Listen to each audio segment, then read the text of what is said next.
السلام الله عليكم ورحمة الله وبركاته كلنتين وعن وناكسن داوديال ميل والبا oo joogtaan qodobada aad wararkeena ku maqli doontaan waxa kamida dagaaladii xooganaya u dhaxeeyay dowladda Soomaalida iyo maamulka Cafarta ayaa maalintiisii shanaad galay sidoo kale dagaalku maanta uu ka xoog badan yahay maalmihii horeete ciidamada dowladda Soomaalida ayaa isku dayay inay mar labaad gacantooda ku soo celiyaan magaalada Garbaciise sidoo kale afayeenka dowladda Tigray ee kooxda TPLF ayaa waxa uu sheegay inay TPLF usbuucii u dambeeyay dagaaladii ay ku jirtay ee horumar badan ka gaadhay ayna marna dagaalka joojinaynin sidoo kale madaxweynaha Axmaarada ayaa mar uu u jawaabay afayeenka TPLF ayaa waxa uu sheegay inay shacabka Axmaarada isku filan yihiin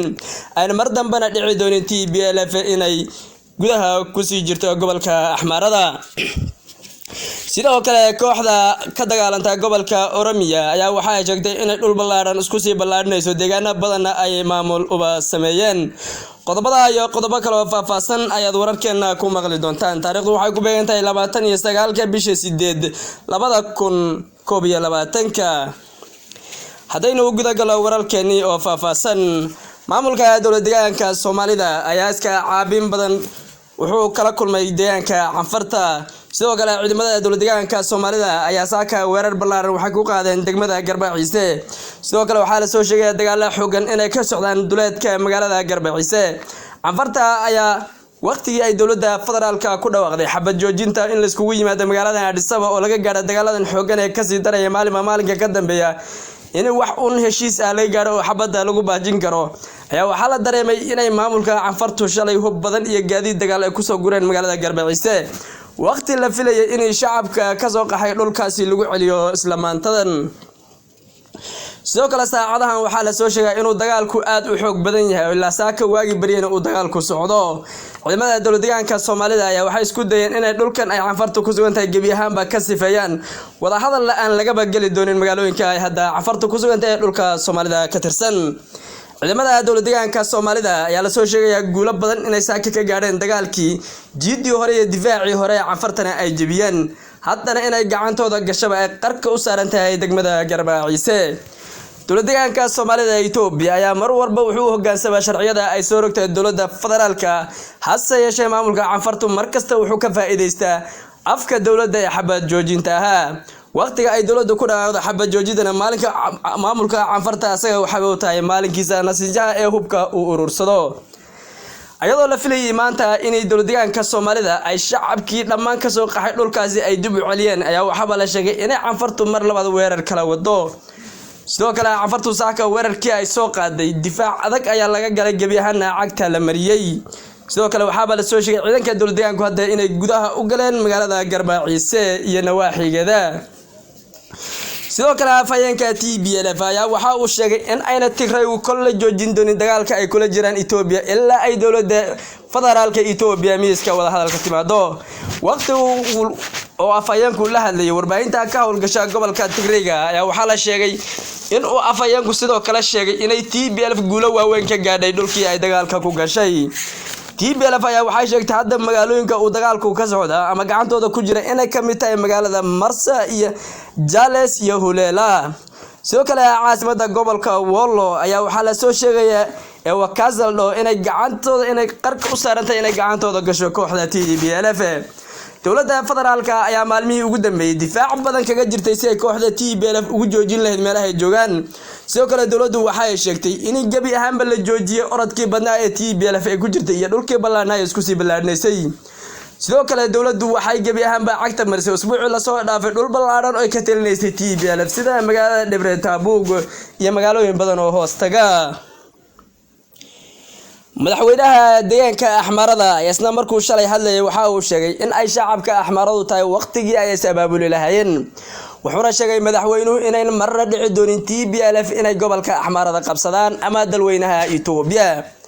madaxweynuhu sidoo kale waxa uu sheegay TPLF inay tahay cadawga koobaad ee Axmaarada hase yeeshee ayna ahayn cadawga Itoobiya TPLF cadawga koobaad ee la dagaalamayaan ayaa ma u arkeen cadawgooda koobaad yahay waa Axmaaradu si shacabka TPLF shacabkooda u garab istaagay waa inay Axmaaradu dowladooda u garab istaagaan mar walbana ay ku dadaalaan sidii dalkooda u difaacan lahaayeen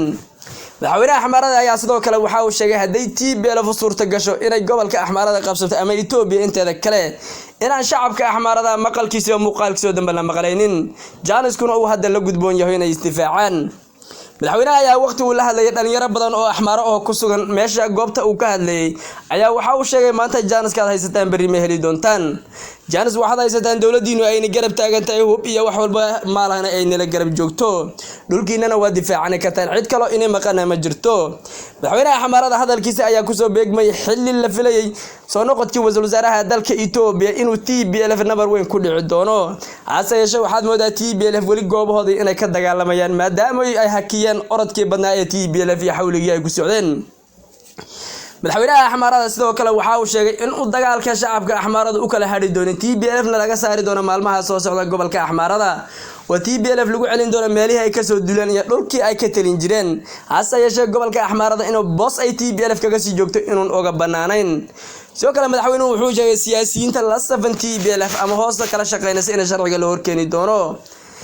ayadoo ay ahayd maalmo horeeyay inuu taliyaha militariga kooxda ciidamada Axmaarada uu sheegay in uu sharciga horkeeni doono cid kasta oo TPLF la shaqeyso gacantiisana uu ku dili doono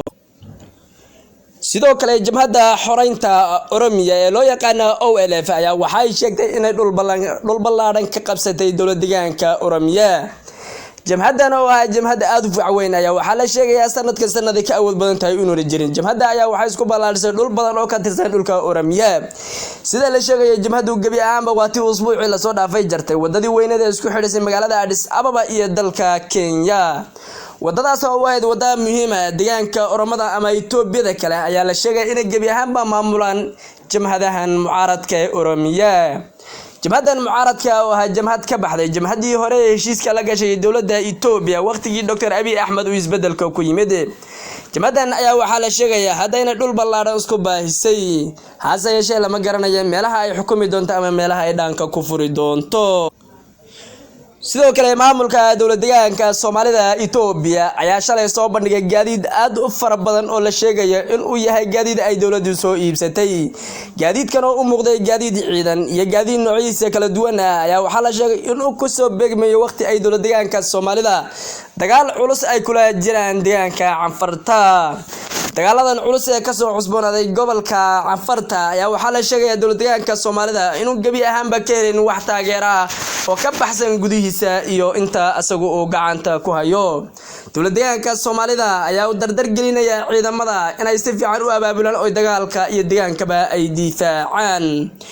ciidanka dawlad deegaanka Soomaalida ayaa waxaad moodaa inuu ka habaysan yahay maalmihii horeete oo hadda qayla dhaantu ay u badan tahay halganka waan wada galaynaa waana u wada dhimanaynaa dulkeena waana xoreynaynaa daawadayaal tan iyo kulanti dambe waxaan idin leenahay salaamullaahi calaykum wa rahmatullaahi wa barakaatuh